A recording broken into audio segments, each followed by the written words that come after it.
Hi, everyone. Judge Andrew Napolitano here for Judging Freedom. Today is Monday, August 4th, 2025. Professor Jeffrey Sachs joins us now. Professor Sachs, always a pleasure, my dear friend. Great to be with you. Thank you. Thank you. I want to spend a little time with you seeking your analysis on some rather dangerous things the President of the United States has done and said lately. But before we get there, I have an interest in this, and I know you do, and I know it's one of your fields of expertise, and I know viewers are interested in it. What are the origins of American hostility toward China? Why this hostility rather than compatibility? Well, we had compatibility up until 10 years ago, and then a conscious decision was made to move to hostility. This was actually a contrived move to try to stop China's successful economic development. The origins of it are that from the 1970s to around 2010, China was viewed as both a constructive partner, a trade partner, and geopolitically helpful to the United States for quite a while. Remember when Richard Nixon went to China, the idea was a kind of triangulation that there was the U.S. Cold War with the Soviet Union. By the U.S. warming up with China, this would help to put more pressure, it was thought, on the Soviet Union. So there was an instrumental idea that the U.S. would get closer to China. Starting in 1978, China undertook remarkable economic reforms, arguably the most successful economic reforms in world history, because China went from being an impoverished economy in 1978 to being one of the most successful, dynamic, arguably currently the most successful economy in the world today during a period of just a bit over 40 years. Now, during that time, U.S.-China economic and political relations were good for most of the period, actually. A lot of Americans were making a lot of money by selling things to China or making investments in China or integrating Chinese companies into global supply chains. And America, on the whole, benefited enormously from China's economic growth, though some places in America faced intense import competition from China and suffered, but others boomed. California boomed, no question, as a result of the growing U.S.-China trade.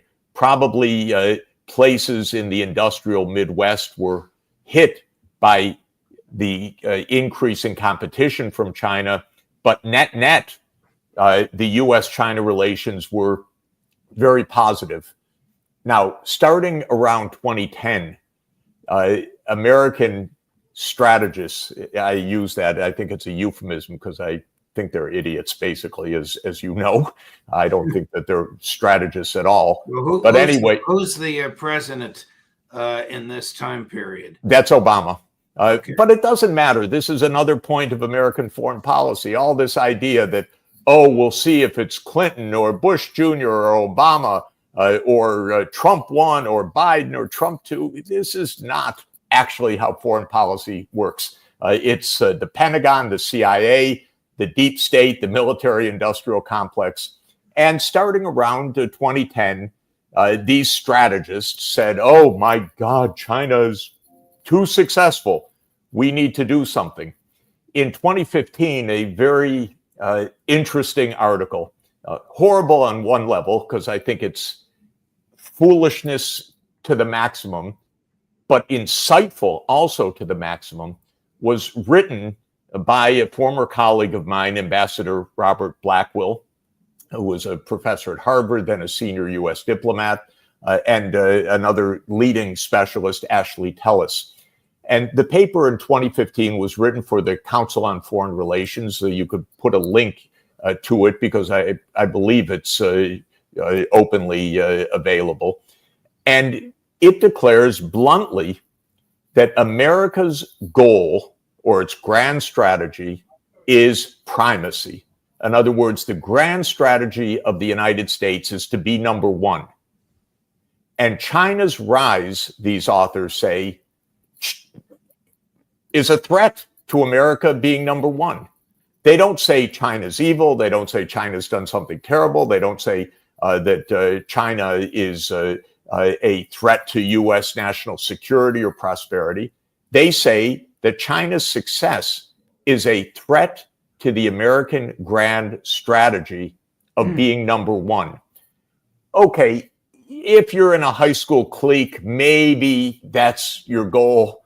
If you're grown-ups in a world where there are dangers of nuclear war, where you need cooperation, where there's mutual gains from trade, the idea that being number one is a meaningful idea when you're 4% of the world population, and the idea that the success of another country is harmful to you because they're successful, not because of what they're doing, but because of they're successful, is, to my mind, so mind-bogglingly wrong-headed.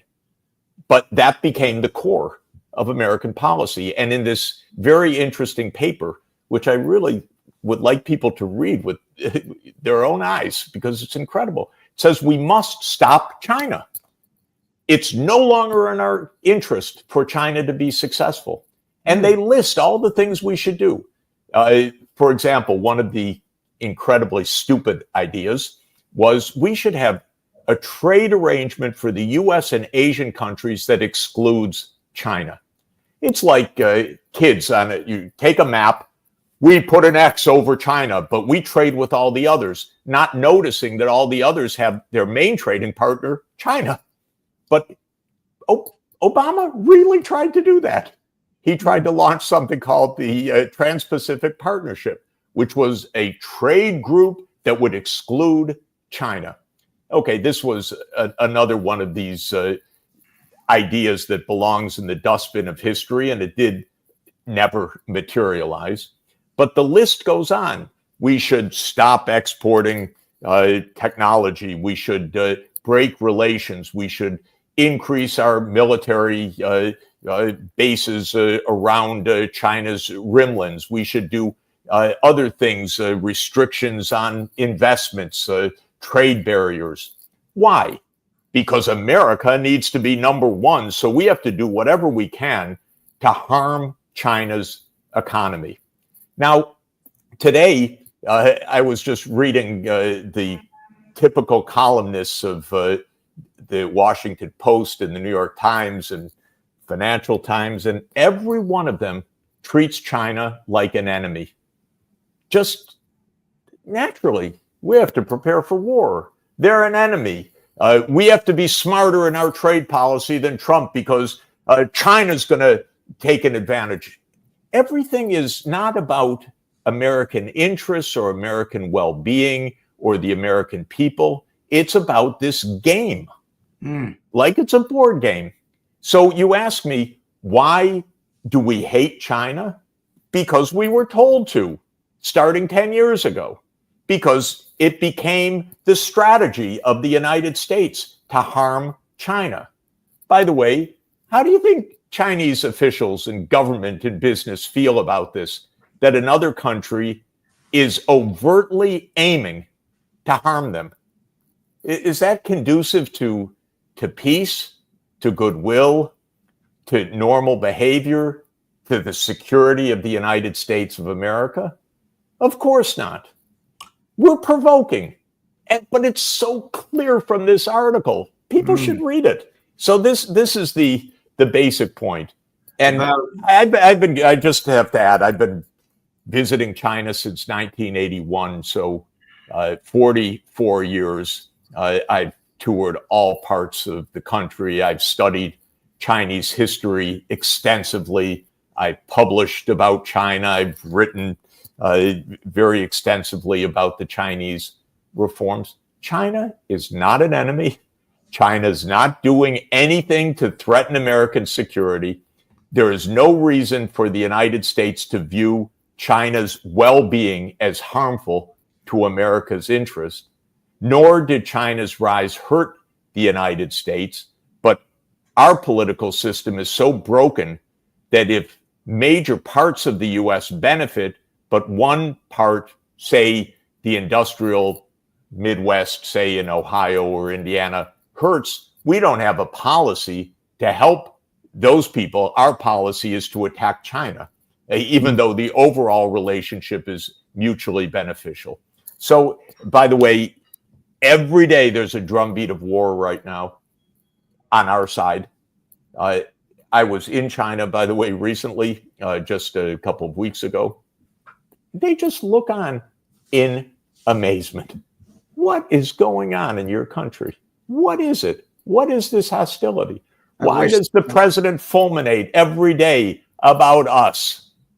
That's what they ask. I wish the president could listen to you. I wish the Congress could listen to you. Professor Sachs, 2 months ago, the Secretary of Defense, who has his own issues, was in Japan and was threatening China.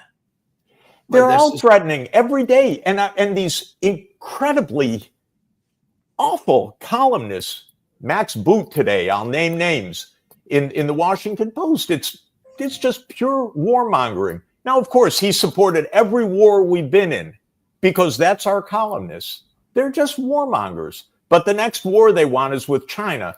Good luck with that. What is the matter with our country? Can we just get along with somebody?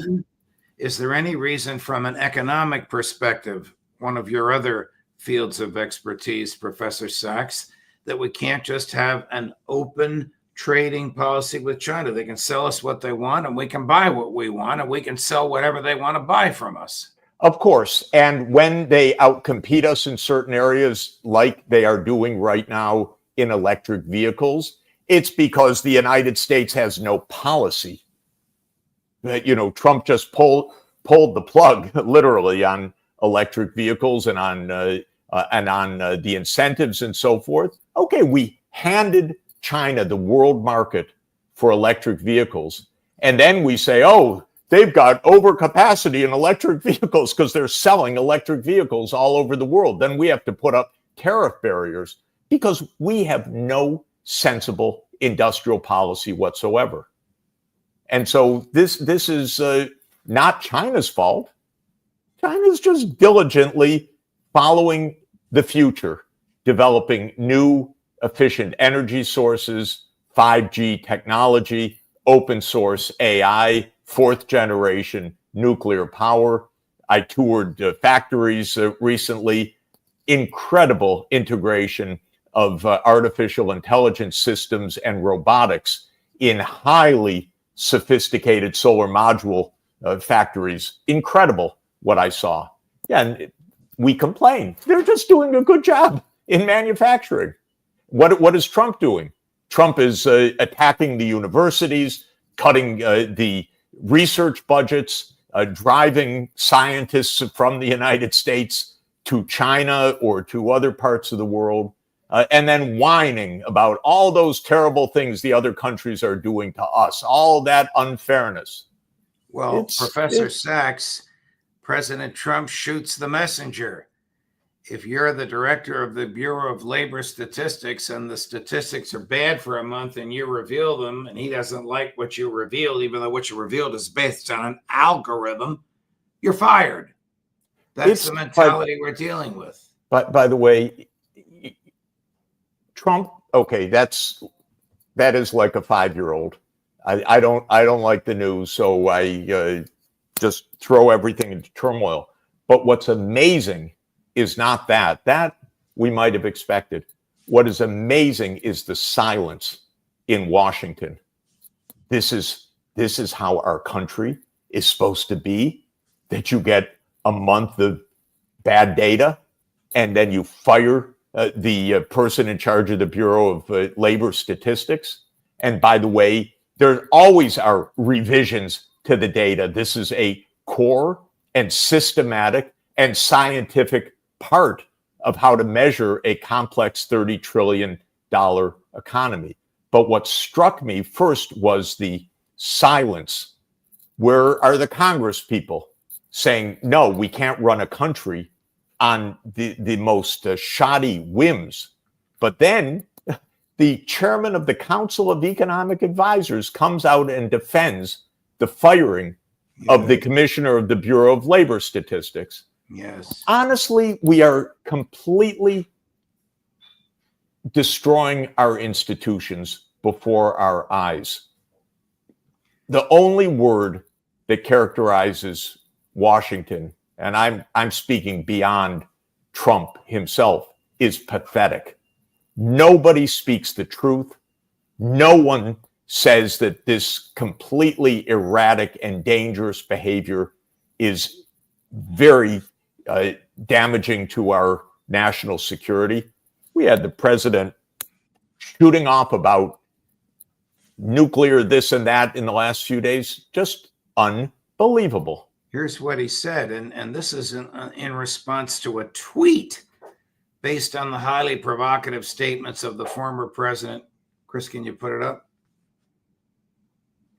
Based on the highly provocative statements of the former president of Russia, Dmitry Medvedev, who is now the deputy chairman of the Security Council of the Russian Federation, I have ordered 2 nuclear submarines to be positioned in the appropriate regions, just in case these foolish and inflammatory statements are more than just that. Words are very important and can often lead to unintended consequences. I hope this will not be one of those instances. Thank you for your attention to this matter. Talk about being foolish with words. Why would you do this? And why would you announce it? And why would you provoke another nuclear power that has 3 or 4 times the number of nuclear submarines that we do? And the reason that this unbelievable posting occurred was in response to a posting by Medvedev, which was in response to an ultimatum delivered by Trump to President Putin that if you don't have a ceasefire in 10 days, I impose the sanctions on all countries in the world that are dealing with you. Ultimatum to Russia rather than actual diplomacy. Good luck with that. Ultimatum, an ultimatum.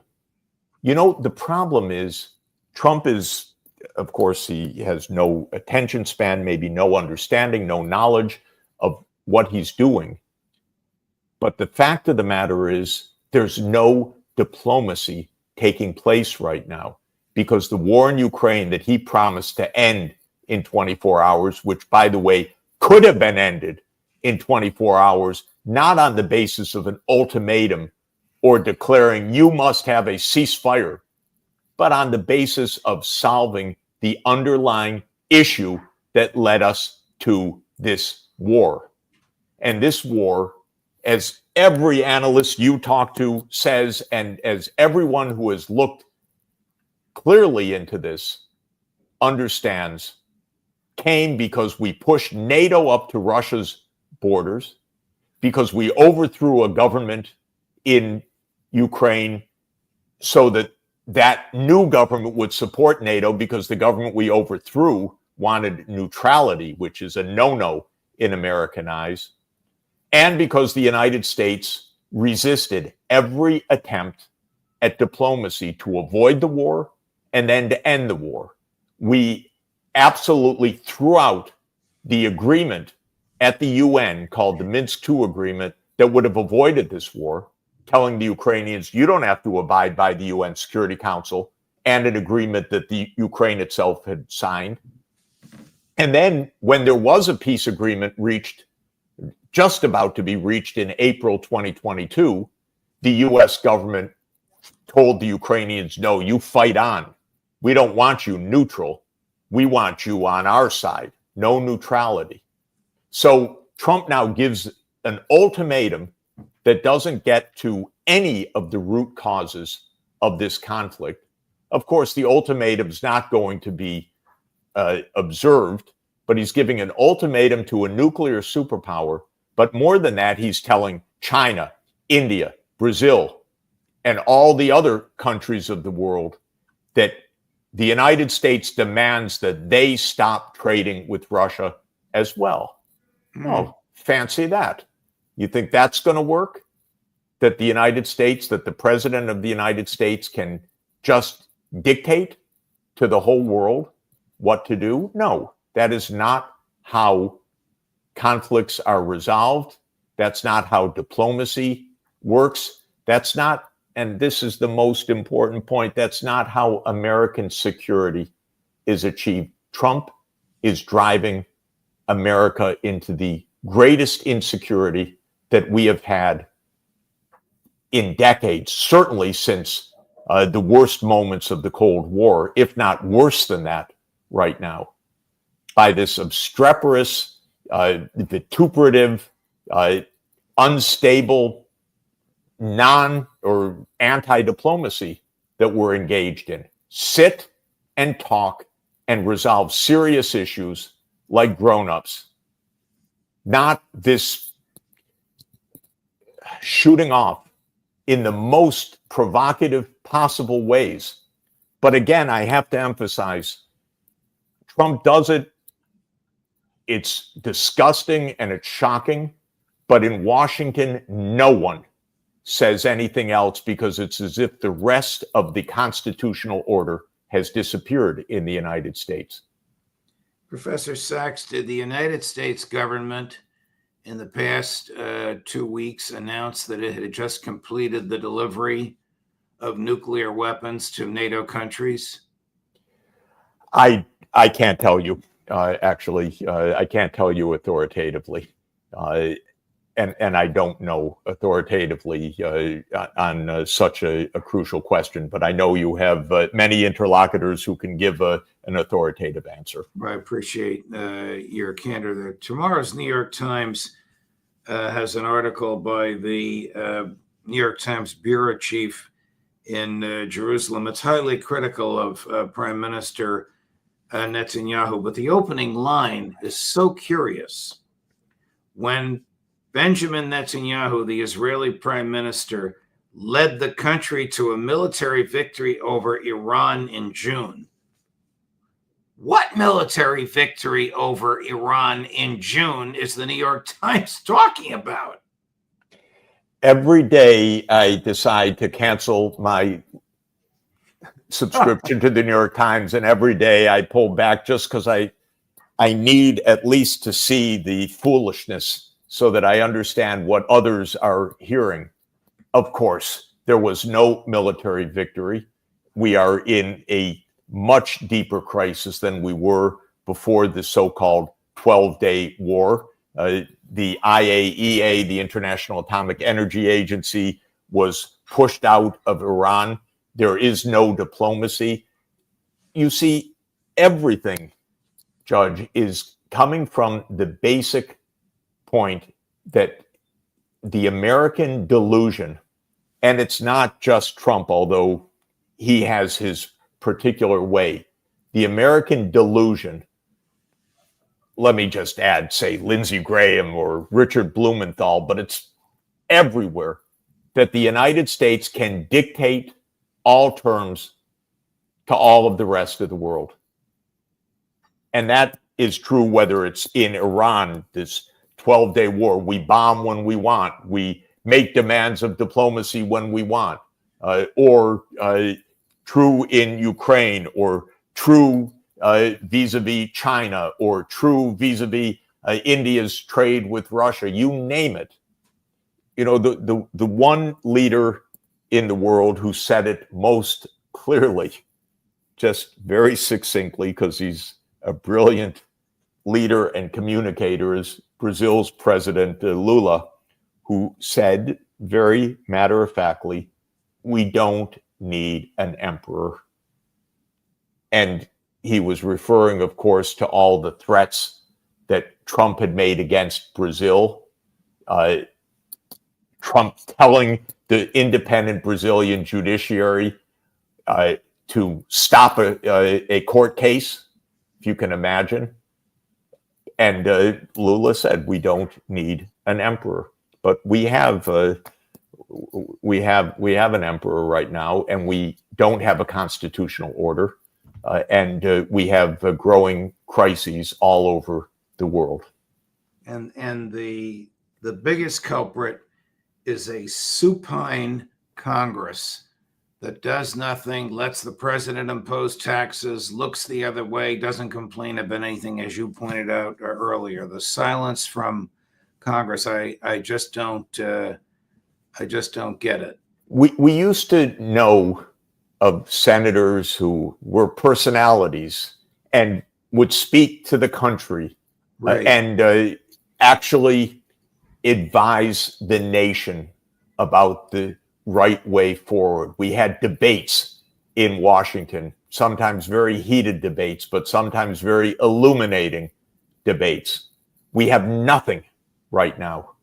We have executive orders where one person declares emergencies. We have silence from the Congress as if it doesn't exist at all. We have a Supreme Court that basically shades its eyes and turns away and lets this destruction of the constitutional order proceed. We have spokespeople completely unqualified, knowing nothing, opining on the gravest matters of international relations because they're in the White House without any responsibility. I don't even want to name names. It's so ugly, the things that have been coming out of the White House in the last few days, and the idiocy of it, of people who know nothing about the world, except that they're making the world far more dangerous every single day. Not to raise your blood pressure, but I believe that shortly before we came on air, the Israeli government announced the firing of the Attorney General of Israel, who was the principal prosecutor of Netanyahu. Now, this will obviously go before the Israeli Supreme Court, and there'll be another Israeli constitutional crisis. Whether Israel survives all of this, we don't know, because it is in the process of self-destructing, undermining the most basic legitimacy of the state in an orgy of murder, in an orgy of genocide, where the ministers of the government have left any even slightest compunction about talking about genocide openly. And the United States is completely complicit in this. Completely.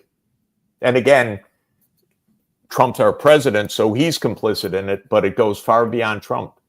It is the completely compromised American political class.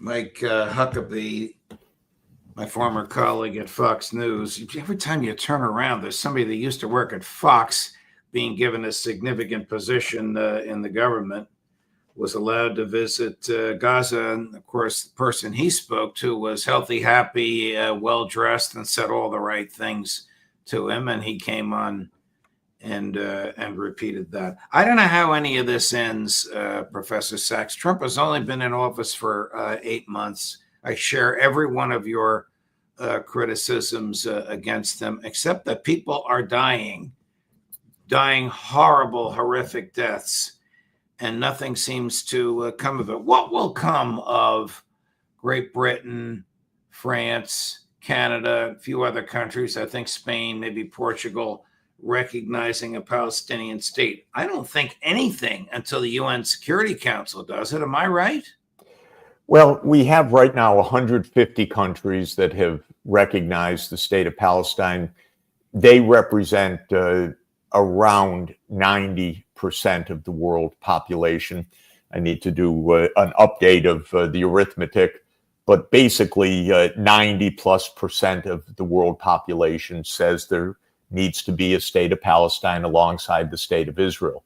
There was a declaration by the Arab countries saying that Hamas would be disarmed, that there would be a normalization of relations on the basis of a state of Palestine alongside the state of Israel. Of course, Israel rejected that. This is what's important for everybody to understand. Israel is not looking for peace. Israel is looking for domination.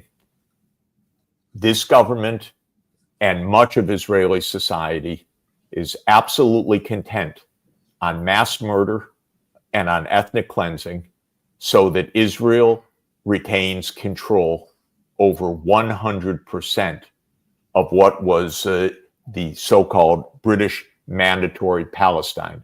In other words, the land that Britain, in its typical imperialistic way, promised to everybody, to the Arabs, to the Jews, to the French, to everybody.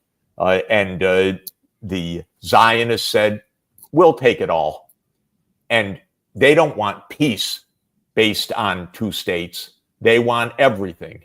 And since there just happen to be some millions of Arabs living there, they're just going to have to leave or starve to death or be killed or submit to apartheid rule. That's all that's going on. There is no attempt in the United States and or Israel to actually make peace.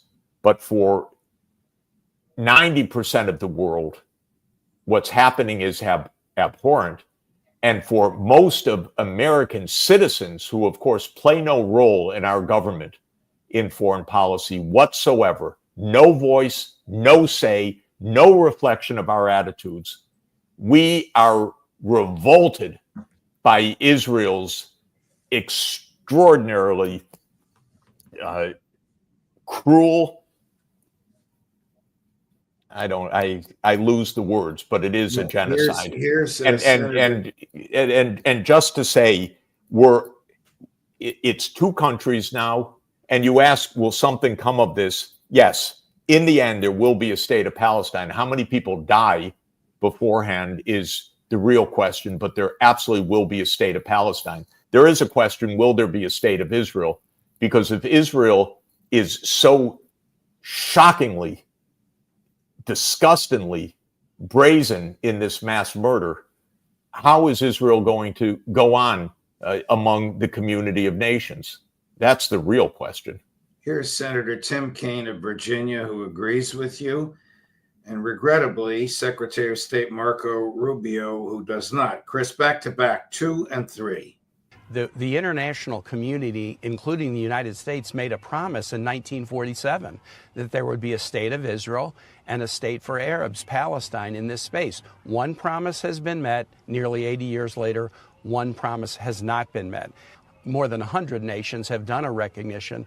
They've said, look, we need to meet the promise that the international community made, but it needs to be conditions-based. And I think the most important condition is recognizing a Palestine when they are able to peacefully coexist with their neighbors, including Israel. And so as I read what the nations are saying, it's not an immediate recognition, no questions asked in September. It's establishing conditions that when they are met, Palestine would be recognized. The UK is like, well, if Israel doesn't agree to a ceasefire by September, we're going to recognize a Palestinian state. So if I'm Hamas, I say, you know what, let's not allow there to be a ceasefire. If Hamas refuses to agree to a ceasefire, it guarantees a Palestinian state will be recognized by all these countries in September. So they're not going to agree to a ceasefire. I mean, it's so clumsy. It's hard to know whether these people like Rubio are so dense that they don't understand anything, or so vulgar that they obfuscate everything. But Rubio's not working towards a two-state solution. No. What's his complaint? Do your diplomacy. That's your job, Mr. Secretary of State. Do your diplomacy. But you're not doing any diplomacy. So who are you to say what other countries should do? Because you and your administration is not engaged in diplomacy. It's engaged in war. War is not diplomacy. Diplomacy is finding a way to peace. What are you doing, Mr. Rubio, to find a way to peace and a two-state solution? Nothing. So every word that Rubio utters is either this measure of how dense he might be or how much he wants to obfuscate the most basic point, that we are complicit in a genocide and do not find words for diplomacy, which 150 other countries have easily recognized. And by the way, that's 150 that have recognized Palestine. More than 180 have repeatedly voted for Palestinian right to political self-determination at the UN year after year.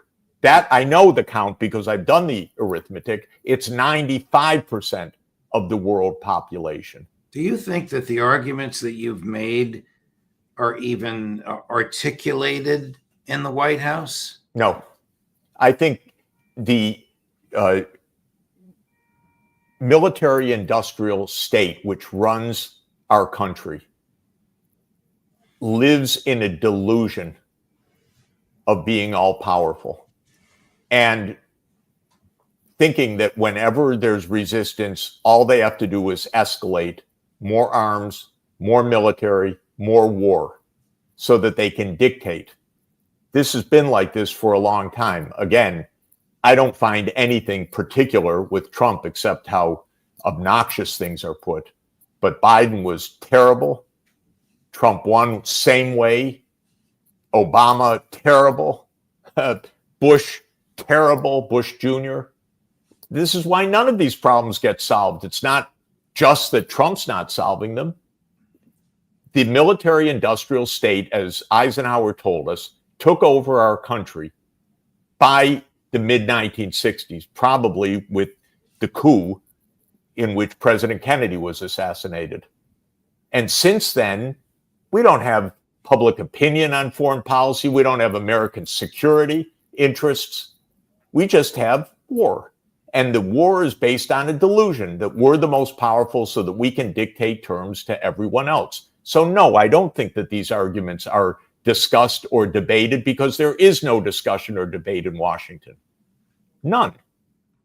By the way, there's an article today of some senators saying how unhappy they are in the Senate.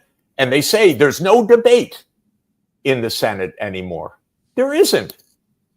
I used to work in the Senate a long time ago, 52 years ago, when I was a kid. I saw real debate. There's no debate right now. So no, the things we're discussing, they're not discussed at all. They're too arrogant and too ignorant even to have the discussion. Professor Sachs, even when you're angry, you are over the top articulate and so informative. Thank you very much for all of this. I didn't mean to raise your blood pressure, but God bless you. Thank you for your understanding and your ability to explain that understanding to all of us. And we'll look forward to seeing you again soon. See you next week. Thanks Okay, a lot. bye-bye. Whew, fabulous. Coming up tomorrow, Tuesday at 8 in the morning, Ambassador Charles Freeman at 2 in the afternoon, Aaron Mate at 3 in the afternoon, Colonel Karen Kwiatkowski, Judge Napolitano for Judging Freedom.